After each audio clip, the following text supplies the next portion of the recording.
তো হাই বন্ধু, welcome back to my channel Dipapal Dutta and Joy Guru. তো আজকে একটা ডিমের রেসিপি করব। তো সবসময় যেরকমভাবে ডিম করি সেভাবে করব না। আজকে ভাবলাম ঘরে বসে বসে ভাবলাম যে তোমাদের সাথে অনেক দিনই রান্নার ব্লগ ঠিকঠাকভাবে দেওয়া হচ্ছে না, তো চলো আজকে যখন ডিম করব তো একটু অন্যরকমভাবে করি, তো সেটাই তোমাদের সাথে শেয়ার করব। তো চলো করা যায়। দেখো এখানে কেটে নেওয়া হয়েছে টমেটো কুচি, পেঁয়াজ কুচি, রসুন গোটা, আর এই কাঁকরোলটা ভাজা হবে, আর আদা লঙ্কা পেস্ট আছে, ওটা যেরকম আছে সেরকমই থাক। তো চলো এগুলো একটুখানি করে। তো বন্ধুরা দেখো কড়া গরম হয়ে গেছে, এর মধ্যে একটু তেল দেবো, বেশি না অল্প তেল দেবো।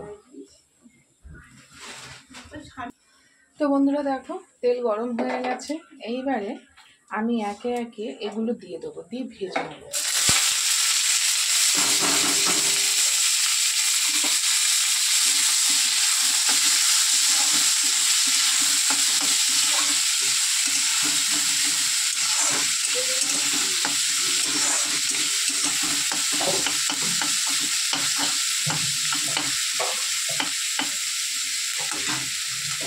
তার মধ্যে কটা শুকনো লঙ্কা দিয়ে দেবো।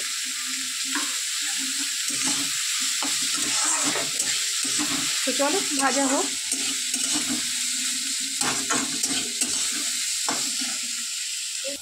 তো বন্ধুরা দেখো ভাজা ভাজা হয়ে গেছে, এবার এটা নামিয়ে ঠান্ডা করে নেবো।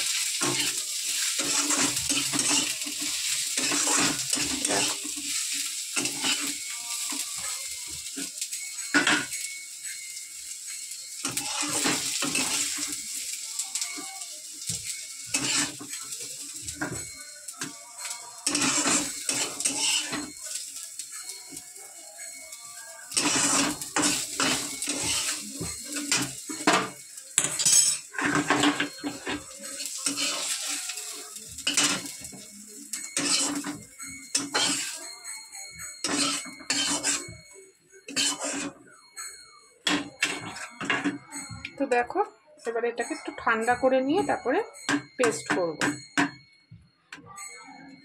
তো চলো। তো বন্ধুরা দেখো এটা কিন্তু ঠান্ডা হয়ে গেছে, এটাকে আমি মিক্স করে নেব, পেস্ট করে নেব। তো বন্ধুরা আমার ডিমের দেখো যে ভাজা মশলাটা সেটা কিন্তু পেস্ট করা হয়ে গেছে। এবারে আমি কড়াতে যা তেল আছে আমি ডিমগুলো ভেজে নেব।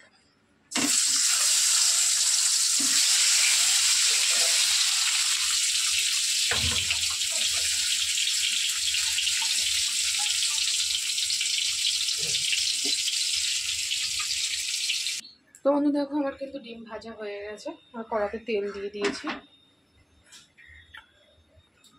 তেল গরম হলে 2-4টে সাদা জিরে দিয়ে দেবো।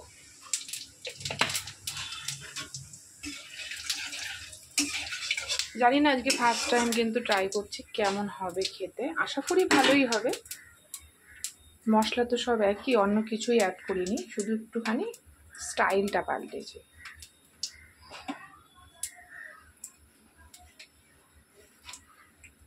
এবার একটু জিরে, এখানে আদা আর লঙ্কা বাটা, এর জন্য ভাজার সময় আমি কাঁচা লঙ্কা দিই, যেহেতু এখানে লঙ্কা পেস্ট রয়েছে।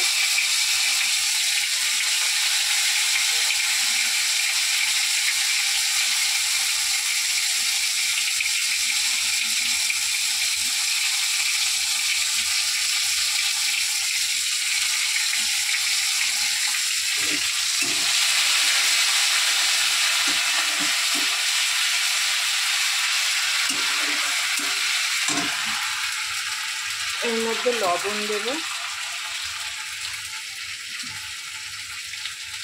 হলুদ দেব, দিয়ে আদাটাকে বেশ করে ভেজে নেব।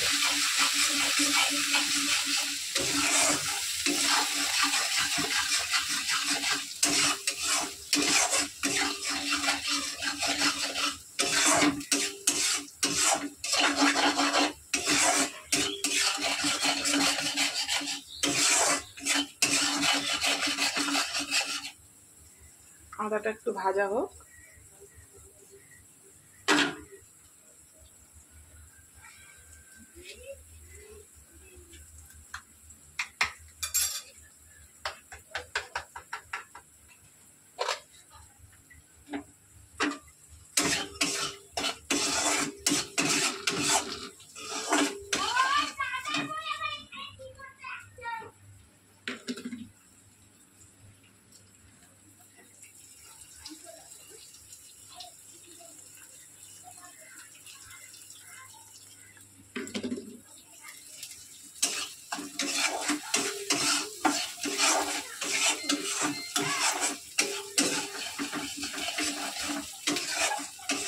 থেকে একটা ভাজা গন্ধ বেরোলো, আমি কারণ এই মশলাটা তো বেশি ভাজতে হবে না, তো অলরেডি ভাজা, তো সেই কারণে আদাটা মোটামুটি ভাজা হয়ে গেলে তারপরে দেবো, কারণ এই মশলাটা দিয়ে একটু নেড়ে চেড়েই জল দিয়ে দিতে হবে।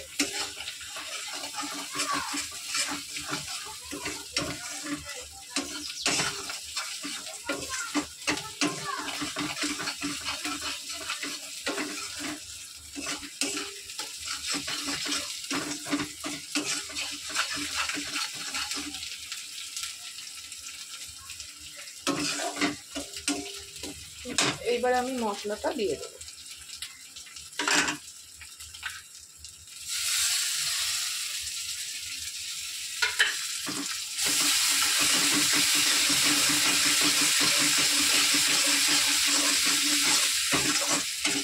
দেখো মশলাটা দেওয়ার পর কিন্তু একদমই চেঞ্জ হয়ে গেল।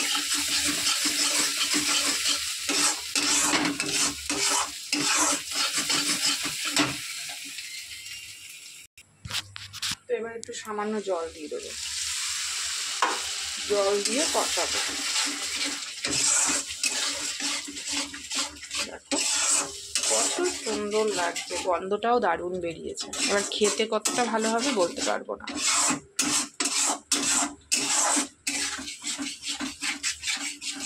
তো চলো এটা কষা হোক। বন্ধুরা অন্যই করতে করতে দেখো মশলা কষে গেছে, এবার ডিমগুলো দিয়ে দিলাম। একটা দারুণ কিন্তু কালার এসছে।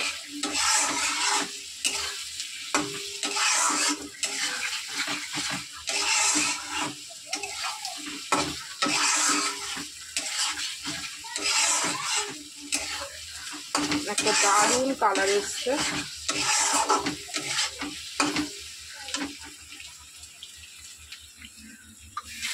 সামান্য একটু জল দেবো, কারণ ডিমের ভেতরে যাতে মশলার সমস্ত কিছুটা ঢোকে, সেই জন্য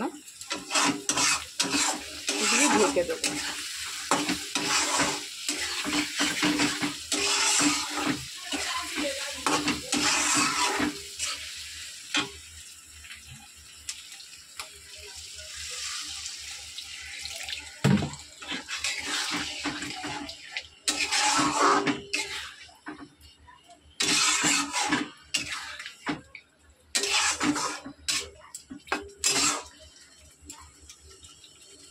আবার এই জলটাকে শুকিয়ে দেবো।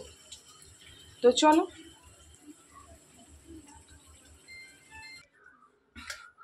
তো বন্ধু সবজিওয়ালা এসেছিলো, তাই সবজি নিতে গেছিলাম, তো এটা বন্ধ করে গেছিলাম, কি করবো।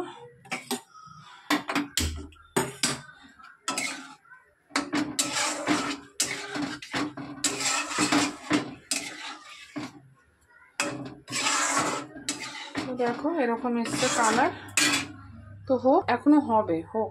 তো বন্ধু এটা এমনিতেই ভাজা মশলা ছিল, তাই আর বেশি করব না। এবার একটু সামান্য একটুখানি গরম মশলা দেবো, দিয়ে নেড়ে চেড়ে নামিয়ে ফেলবো। তো দেখো কত সুন্দর কিন্তু কালার,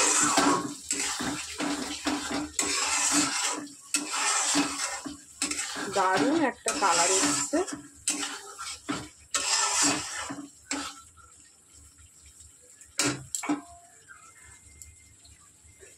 এবারে কিন্তু আমি নামিয়ে নেব।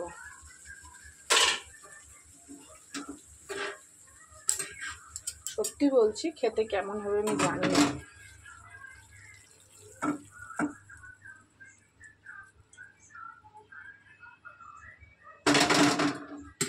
এই হলো আমার ডিমের একটা নতুনত্বভাবে করলাম।